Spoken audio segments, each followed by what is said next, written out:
Esta homilía llega a ustedes a través de Radio Claret América. El Instituto Bíblico Claretiano de las Américas presentan Poniendo el Evangelio en Práctica con el Padre Manuel Villalobos, un programa para aprender a amar a Dios sin miedo. Iniciamos.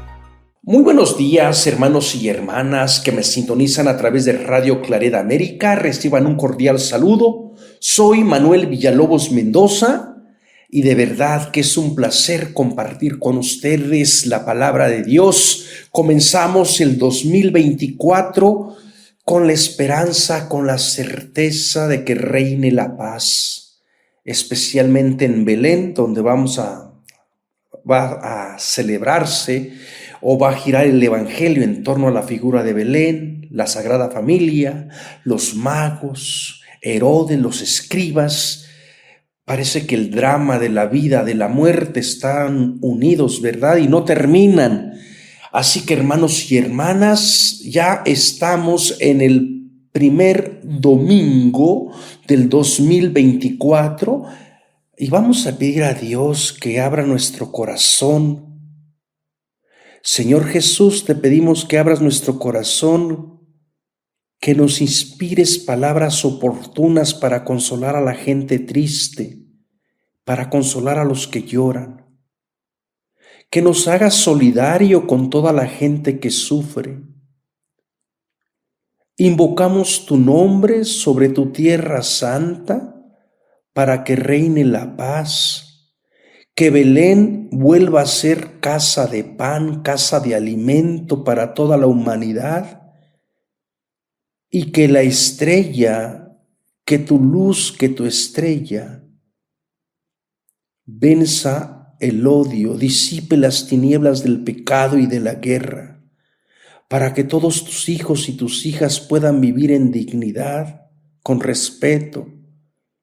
Te pedimos que este 2024 sea un año de felicidad, y podamos también nosotros, al igual que los sabios de Oriente, buscarte en los momentos más difíciles de nuestra vida, encontrarte y postrarnos ante ti, único Rey verdadero.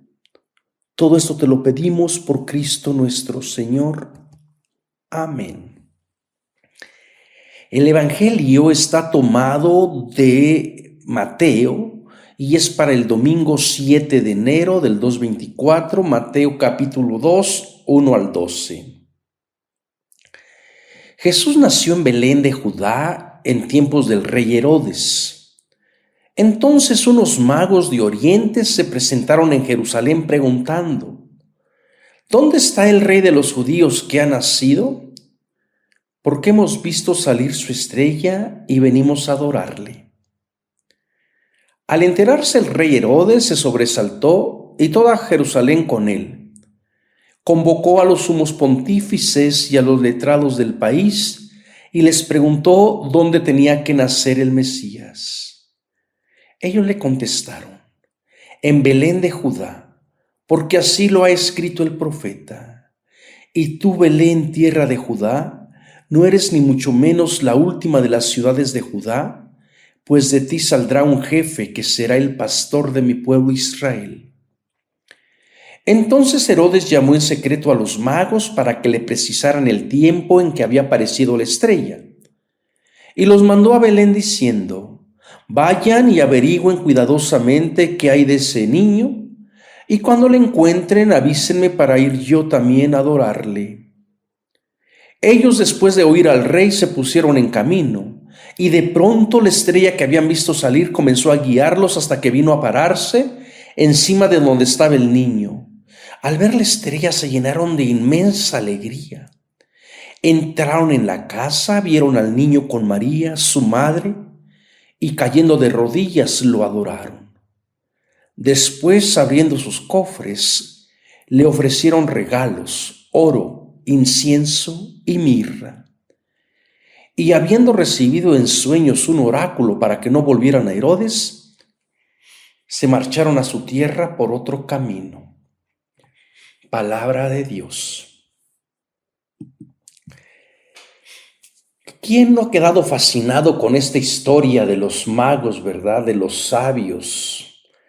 Seguramente que en toda América Latina, y me imagino que también en España, porque de allá nos vino esta tradición, nos vino la fe, o como decía el poeta peruano, ¿verdad? De España nos llegó Cristo, pero también el patrón.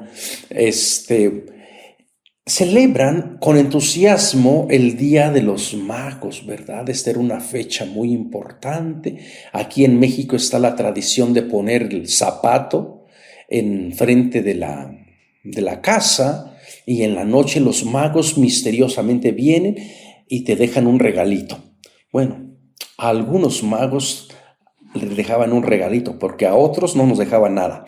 Entonces, todo mundo fascinado al otro día, preguntándose qué nos trajeron, qué juguetes. Bueno, historias de verdad que han quedado fascinadas. Estas historias de los Reyes Magos han fascinado tanto desde siempre, que se ha perdido de alguna manera casi el significado de lo que el autor quería transmitir, porque se ha tomado casi literalmente, ¿verdad? Y bueno, la gente ha quedado fascinada con estas figuras de los sabios de Oriente.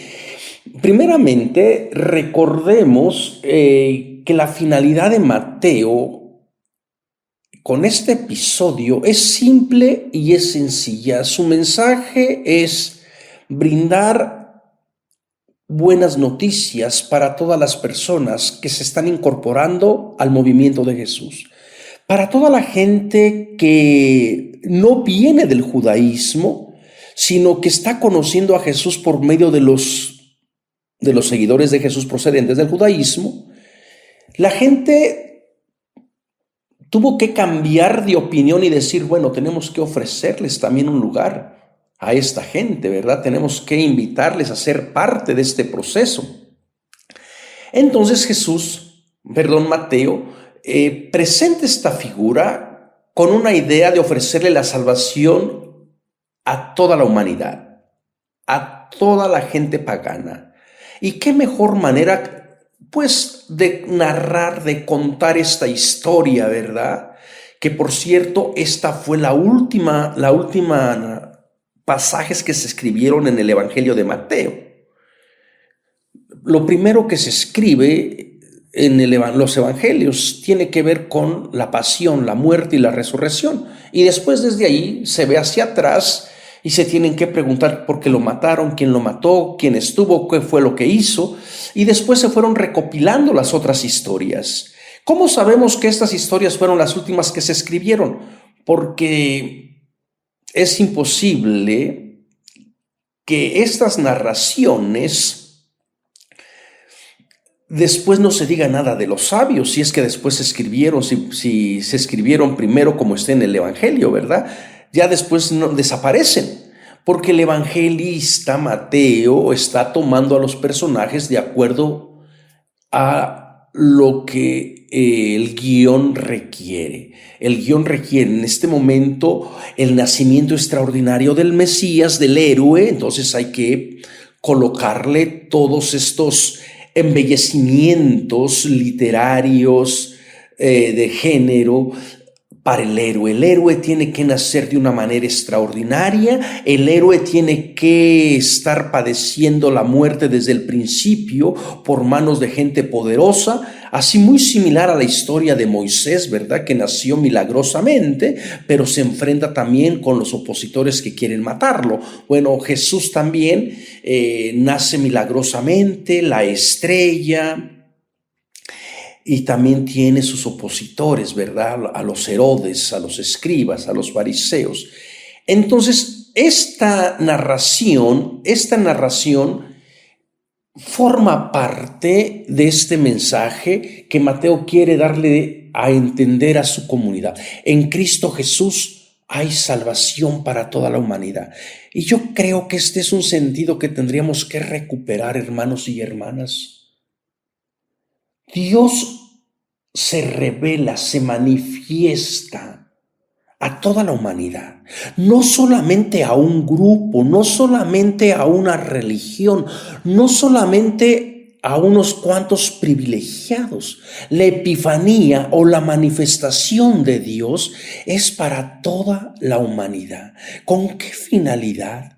Con la finalidad que todo mundo vuelva otra vez a Belén, contemple esta escena maravillosa y vuelva otra vez a entregar su corazón, su lealtad, su fidelidad a Cristo Jesús, al nuevo Rey que ha nacido, ¿verdad? Entonces, como que este sería el mensaje de fondo. Con esta historia, Mateo está comunicando que en Cristo Jesús, en el Evangelio que Mateo está presentando, hay buenas noticias para toda la humanidad. El Dios que hablaba en los misterios, el Dios que se hacía presente en la montaña, en el desierto, el Dios que todo mundo temblaba cuando iban al encuentro allá en la tienda. Ahora este Dios se hace frágil, vulnerable, sencillo, se manifiesta como es la vida, con toda su crudeza, con toda su realidad.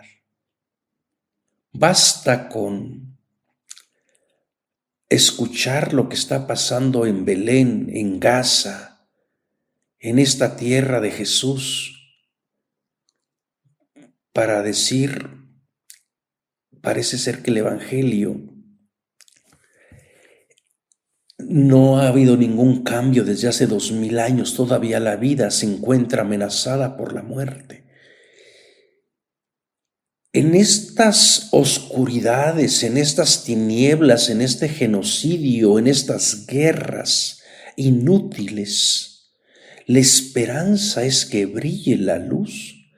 La esperanza es que resurja otra vez la estrella y que esta estrella nos lleve a contemplar nuevamente al Dios grande que se hace pequeño, que se hace vulnerable, al Dios que cuida, al Dios que protege.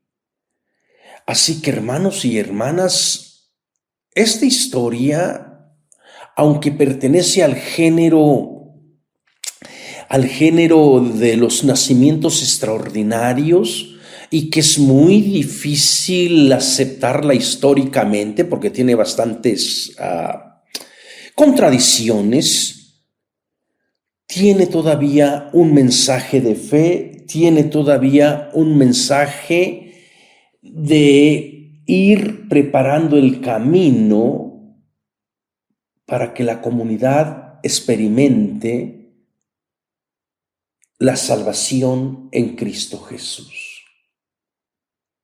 A lo mejor ya no nos va a decir mucho a nosotros los magos, los sabios, pero su mensaje sigue siendo válido. El mensaje de ir buscando aquel que nos dé vida, aquel que nos mantenga en la fe, aquel que nos impulse a seguirle. Yo creo que tiene sentido y sobre todo que se manifieste frágil, sencillo y vulnerable. ¿Dónde vamos a encontrar hoy la estrella? Ve a Belén. Ve lo que está pasando en Gaza, en Ucrania, en África. Hambre, miseria, migraciones por aquí, migraciones por allá. Que uno dice: Dios mío, ¿cómo nos hemos deshumanizado? Y ya no les cuento de lo que está pasando aquí en mi entorno, que se han apoderado casi del pueblo. Migraciones que se han ido de aquí a pedir asilo político a Estados Unidos. Y en esto tiene que brillar la luz. Dios se tiene que hacer presente. Dios tiene que hacer que prevalezca su justicia. Ese es el mensaje de Mateo con esta historia fabulosa de los sabios. Fueron sabios, eran magos, eran 3, eran 12, ¿cuántos eran? Bueno, esas historias se fueron retrabajando después en los evangelios apócrifos Y es increíble de verdad que, como les decía, cómo fascinaron esas historias, que hasta la Edad Media todavía andaban estas historias por allá circulando de los magos. En alguna ocasión que estaba en Colón, en Alemania, visitando la catedral, que tiene unos murales preciosísimos, por cierto, ¿verdad? Una cola enorme. Dije, ¿y aquí esto para qué es? Pues que acá tienen los restos de los Reyes Magos. Jesús bendito. Dije, no, yo no voy a pagar por ir a ver reliquias que no son ciertas, ¿verdad? Y luego otra cola más grande. ¿Y acá qué tienen? Acá tienen la última plaga de Egipto. Jesús sacrosantísimo. Pero vea cómo nos gusta lo extraordinario. Somos morbosos para la fe. Sin embargo, somos incrédulos para reconocer a Cristo en el que sufre, en el que no tiene nada, en el que es migrante, en la persona que llora, en el pueblo que está atemorizado por los carteles de las drogas. Qué ironía es nuestra fe, ¿verdad? Qué manera tan irónica de vivir nuestra fe, y cómo nosotros también a veces como pastores seguimos propiciando esa fe, esas creencias, ¿verdad? Y cómo a la gente le fascina eso. Bueno, el Evangelio no dice realmente si eran sabios, si eran magos. Primeramente, la magia y los magos no tenían buena reputación en el siglo I y eran una de las profesiones de impureza, que causaba impureza. Eran siempre vistos con sospecha, de acuerdo a la ley de Moisés. No se podía practicar la magia, ni la necromancia, ni el consultar a los muertos, ¿verdad? Ni a los adivinos, ni a los hechiceros. Todos estos eran personas impuras y que vivían siempre bajo la sospecha de la ley, ¿verdad? Entonces los magos por allí estarían doblemente marginados si es que eran magos. Por otro tanto, desde el punto de vista de los romanos, según habían puesto un edicto también en el siglo I, que el emperador había querido desterrar a todos los magos del imperio. Bueno, una cosa es que alguien quiera desterrar esas prácticas y otra cosa es que se logre, ¿verdad? Tú puedes prohibir, como muchas veces sucede en la iglesia prohíbe esto, la iglesia dice esto, pero ¿quién le hace caso? Roma está muy lejos. Póngase a pensar ahorita lo que está pasando, ¿verdad? Bueno, mejor no meterme en conflictos con el Papa. Pero vea cómo ha causado tanto furor, ¿verdad? Al final la gente hace lo que quiere. La gente manipula la fe y te manipula a ti, porque no busca verdad, no busca servir a Dios, no busca ser mejor persona. Bueno, según este edicto habían prohibido, habían desterrado a todos los magos, pero esto no quiere decir de que esto hubiera sido cierto, ¿verdad? ¿Se acuerdan aquella en la historia del ciclo de Samuel también, ¿verdad? Cuando Samuel muere, el rey Saúl consulta a una necromante porque quiere hablar con el espíritu de Samuel, porque Dios no le hace caso. Y él mismo había desterrado a todos los necromantes, pero siempre había personas que practicaban este oficio de consultar a los muertos. Bueno, muy probablemente estas personas no serían magos, sino más bien eran personas estudiadas, eran personas sabias que se dedicaban al estudio de la astrología. En esta parte del Medio Oriente, la astrología estaba muy avanzada, tenían conocimientos muy profundos todavía. Estaban también relacionados muchos con el zodiaco, con todo esto, los signos zodiacales, todo el estudio de las estrellas, ¿verdad?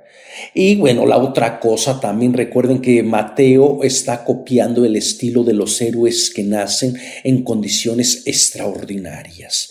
Y según esto, cada persona cuando nace con una estrella. Y en el caso de Jesús no va a ser la excepción. Jesús también va a nacer con una estrella. Con una estrella que hasta el día de hoy nos sigue iluminando, ¿verdad? Ellos creían que cuando la persona nacía, todas las personas nacían bajo una estrella.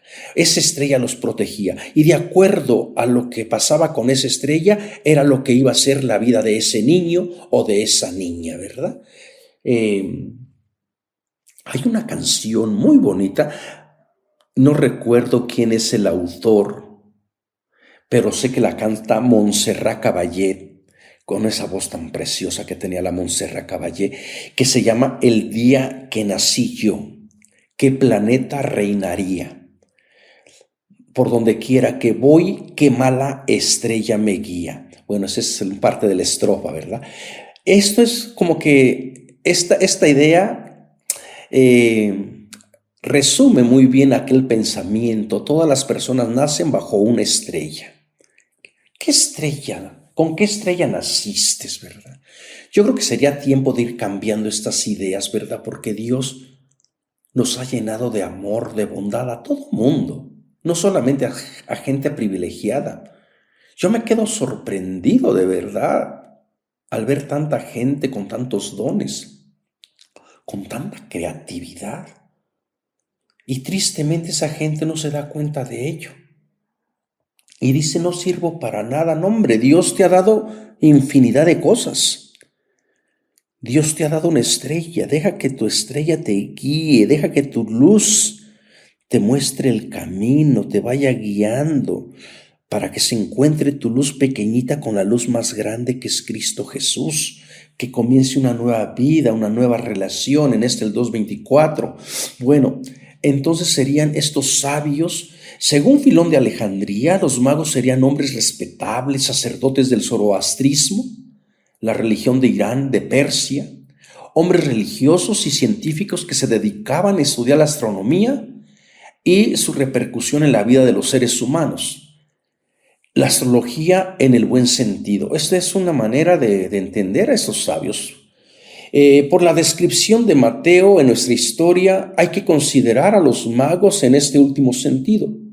Sabios que se dedicaban a la ciencia de los astros y a la derivación religiosa de ellos.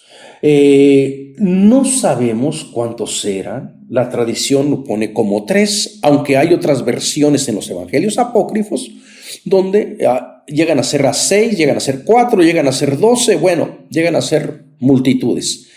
Nosotros no solamente le pusimos 3, nosotros les pusimos raza, color, les pusimos, cada uno representa un continente, bueno, les pusimos caballo, le pusimos camello, le pusimos elefante.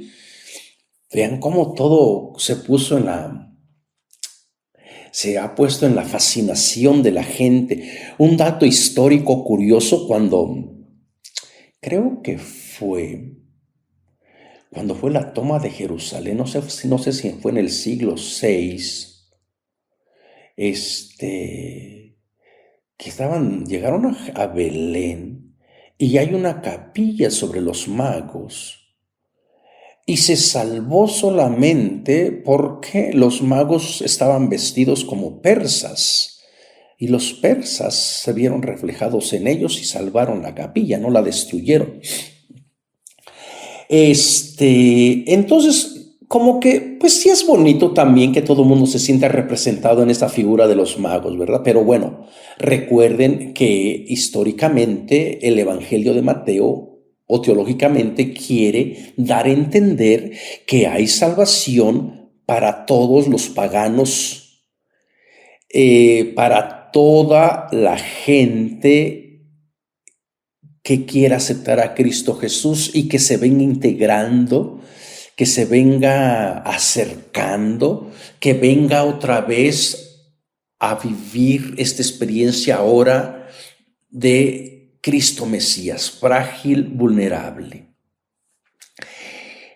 hay ciertos problemas y contradicciones dentro de la narración. Si Jesús nace en tiempo de Herodes el Grande, recuerden que ese rey Herodes Grande fue tremendo,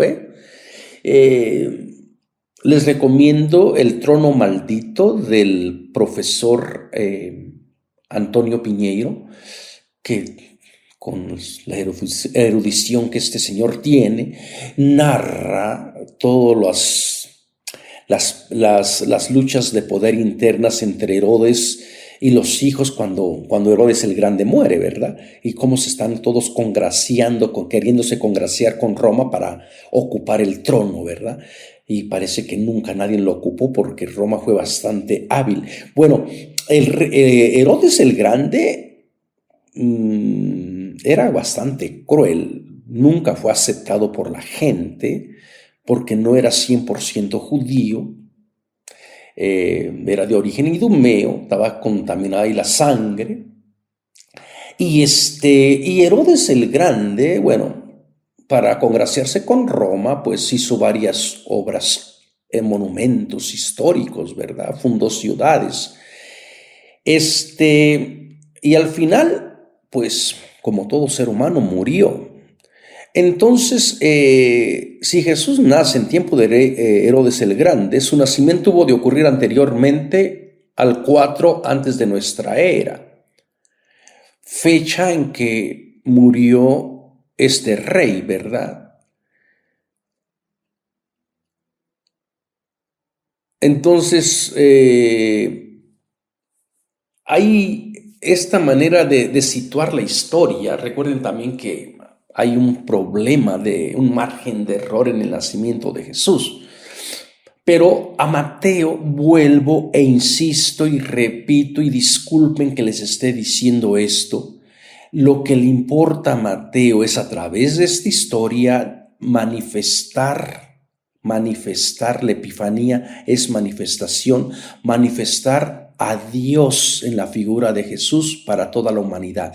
Es ofrecer salvación para toda la humanidad por medio de Cristo Jesús. Otro de los grandes problemas que se vienen es los magos que vienen de Oriente. Y uno se pregunta, de Oriente sí, pero ¿de dónde? ¿De qué parte de Oriente?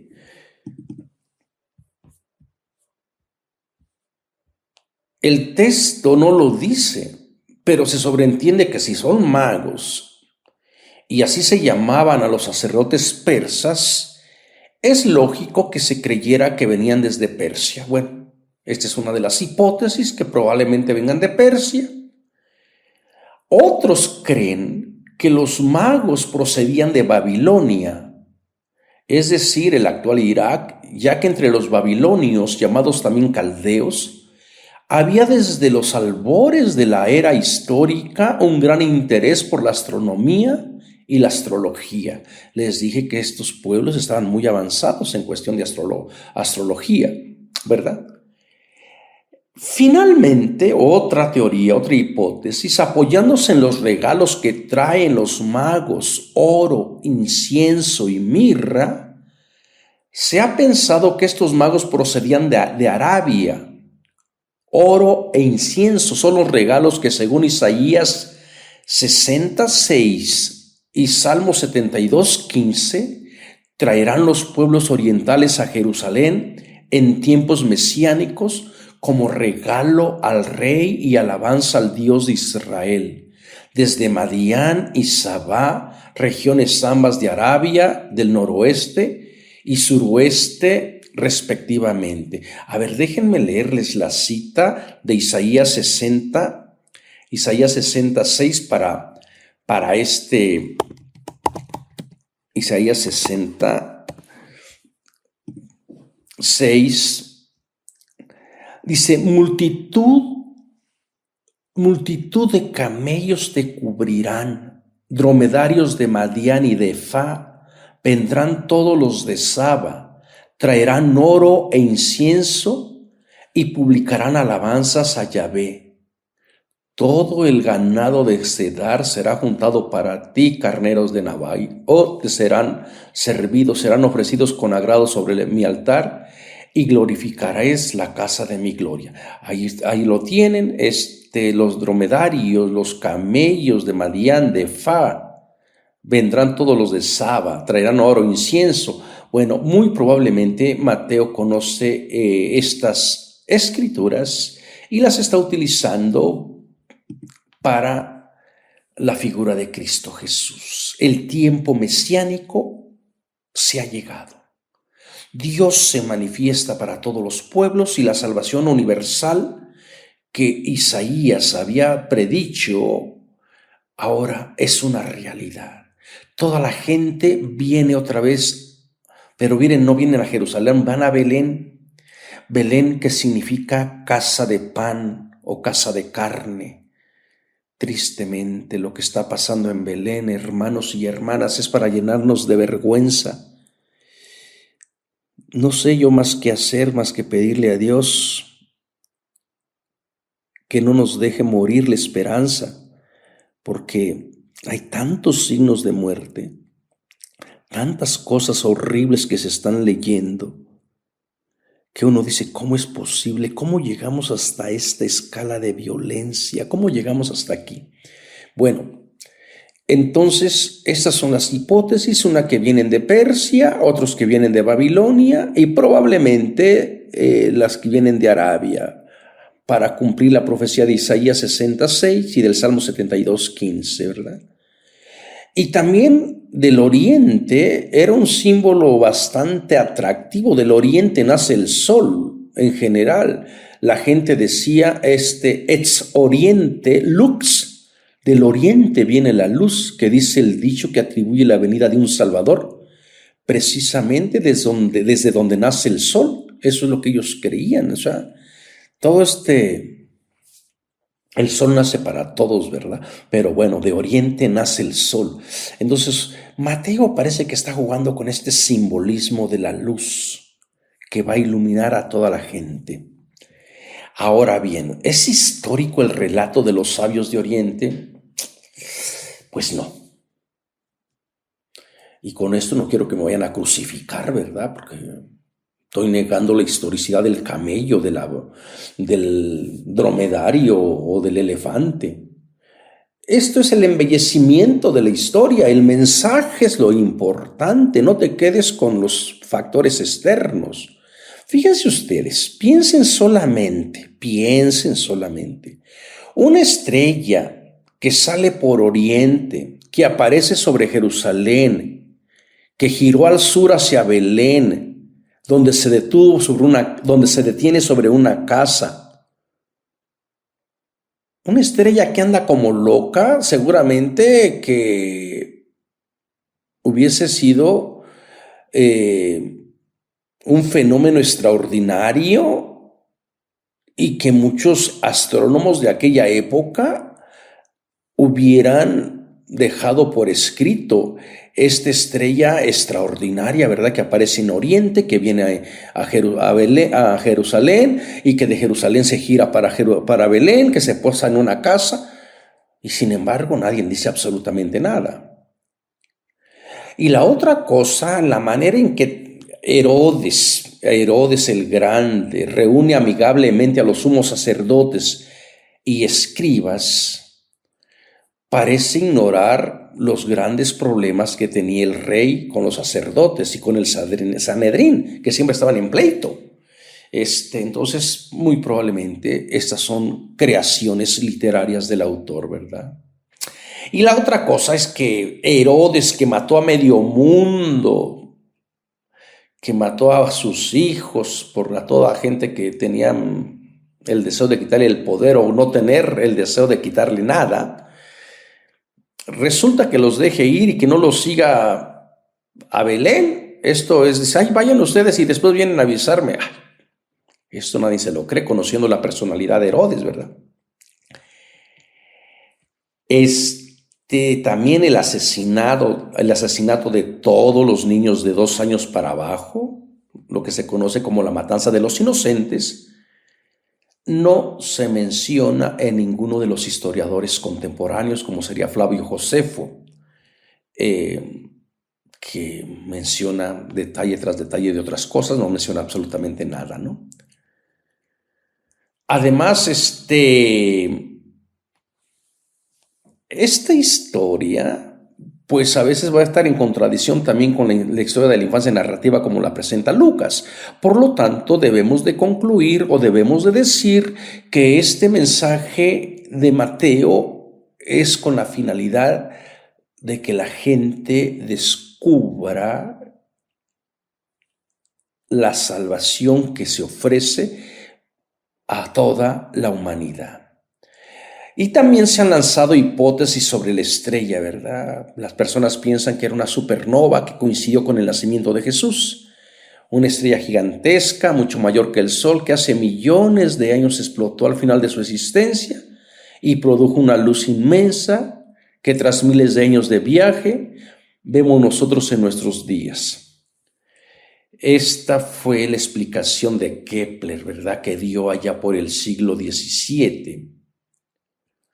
Lamentablemente no hay ningún registro de esta supernova que haya aparecido en el siglo I o que la hayan registrado los escritores del siglo I, ¿verdad? Otros creen que seguramente fue a lo mejor un cometa que apareció como el cometa Halley en el año 12 a.C. y la venida y entonces la gente también piensa que era como el cometa Halley, ¿verdad? Halley que aparece allá en la asocian con esta figura. Estoy pensando en el libro que decía, y la Biblia tenía razón, cómo la gente a veces quiere leer la Biblia como si fuera un manual de recetas de cocina, ¿verdad? Y quiere encontrarle una razón científica. En vez de decir, no se puede reconciliar con lo histórico, pero no le quita el valor de fe, el valor teológico. Una cosa es que yo no crea en los magos y otra cosa es que no crea en la salvación que ofrece el Evangelio de Mateo para toda la humanidad por medio de los magos. No sé si me explico, ¿verdad? Así que bueno, recuerden, Mateo conoce muy bien sus escrituras y está utilizando sus escrituras. ¿Ustedes recuerdan la historia de Balac y Balán? Balac, que ve cómo el pueblo de Israel cuando sale de Egipto, por donde quiera que pase el pueblo, pues lo destruye, prácticamente invade el terreno, se come las cosechas. Entonces Balac tiene miedo y le manda decir a Balán, ven y maldice al pueblo oeste de Israel, que son como una plaga. Y Balán decide ir a maldecir al pueblo de Israel. Pero esa noche Dios se le presenta a Balaam. Recuerden que Balaam no era profeta de Yahvé, ni siquiera pertenece al pueblo de Israel. Y Dios le dice a Balaam, no te metas con ese pueblo, porque ese pueblo tiene mi protección. Y Balac, el rey, ve que el pueblo de Israel se acerca y Balaam no llega y le dice, vuelve a mandar otra vez. Dice, ¿qué pasó si te dije que te iba a pagar para que vinieras a maldecir a este pueblo? Y no llegas. Entonces, nuevamente en la noche, Dios le dice a Balaam, ve, pero vas a decir lo que yo te diga. Bueno, se levanta Balaam y ustedes conocen la historia, se sube a su burra y la burra se va para un lado, se va para el otro, porque se le aparece el ángel del Señor con la espada. Y Balaam, enojado con el animal, le empieza a golpearla y la burra habla y bueno, toda esta historia de la burra de Balaam que a él. Y allí lanza Balaam una profecía, la profecía de Balaam. Y dice esta profecía, lo veo, pero no es ahora. Lo contemplo, pero no será pronto. avanza la estrella de Jacob y sube el cetro de Israel. Esta profecía de Balaam, Mateo la conoce, Mateo la utiliza y se la aplica ahora a Jesús. La estrella de Jesús es la que va a iluminar a toda la gente que, como los sabios con sus respectivos pueblos que representan, pueblos que no vienen del judaísmo, pero que están buscando verdad, que están buscando incorporarse al plan de Dios, puedan también experimentar la salvación.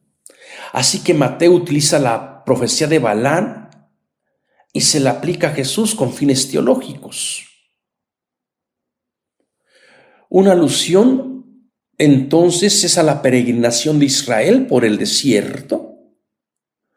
Toda esta idea también, donde el pueblo de Israel va caminando en el desierto, en ella una luz brillaba de noche y guiaba a Israel yendo por delante. Para Mateo, esta luz estrella guía ahora no ya a un Israel infiel, al Mesías, sino a los paganos. Es la estrella que va conduciéndote a la verdad. Me gusta a mí esta idea todavía de la estrella, de la luz, porque yo creo que todavía nos puede decir mucho, ¿verdad? La luz que nos va guiando al encuentro de Jesús Salvador, Jesús Mesías. Mateo, muy judío, explicaba la presencia de creyentes gentiles en su comunidad de seguidores de Jesús por medio de profecías al respecto del Antiguo Testamento, ¿verdad? Por eso les decía que para Mateo es muy importante el uso de las Escrituras, y Mateo va a utilizar esas profecías y se las va a colgar, o las va a asociar, más bien las va a asociar con la figura de Cristo. Entonces, es muy importante entender el mensaje que está detrás de fondo de esta historia.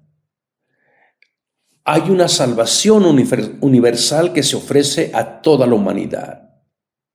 Los cristianos convencidos de que Jesús era el Mesías podían explicar a los paganos que en él se habían cumplido las expectativas de un caudillo universal procedente de Judea. Si en Oriente, donde habían contacto con amplias colonias judías, algunos gentiles conocían las expectativas mesianas del judaísmo, cabe la posibilidad de que los cristianos la dramatizaran, es decir, crearon una historia para facilitar la aceptación del nacimiento de Jesús. Recuerden que hasta el día de hoy todavía hay judíos allá en Irak, en Irán, se quedaron en la diáspora, ¿verdad? Y yo creo que sería bueno preguntarnos para el día de hoy, ¿cuál es el mensaje que intenta transmitir el Evangelio a sus lectores?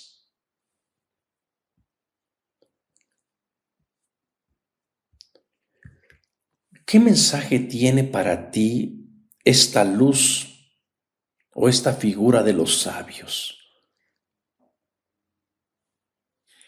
Y es precisamente que esta profecía se cumpliera en Belén, porque Belén está asociado a David pastor, de donde va a salir el guía, ¿verdad? El niño es el rey de Israel, pero no un monarca cualquiera como Herodes, sino uno que cumple una profecía referida al rey Mesías, es decir, al futuro Salvador, pero no solo de Israel, sino de todo el mundo. Así que los magos representan a todos los gentiles y paganos que creerán en la predicación sobre Jesús como Salvador. Los escribas y los príncipes del pueblo, por el contrario, no creen, y los jefes políticos representados por el monarca tampoco. Y la adoración, hincando la rodilla, y el ofrecimiento de los dones dan a entender que este niño es muy importante. Como esta historia es continuación de lo que ya se sabe del lector del capítulo 1 del Evangelio, de la concepción virginal y el nacimiento extraordinario de Jesús, todo el mundo sabe que este niño es nada más y nada menos que el Hijo real de Dios. Y por eso ante Cristo Jesús, toda rodilla debe doblarse. ¿Y qué nos dice a nosotros hoy en día estos sabios, estos magos?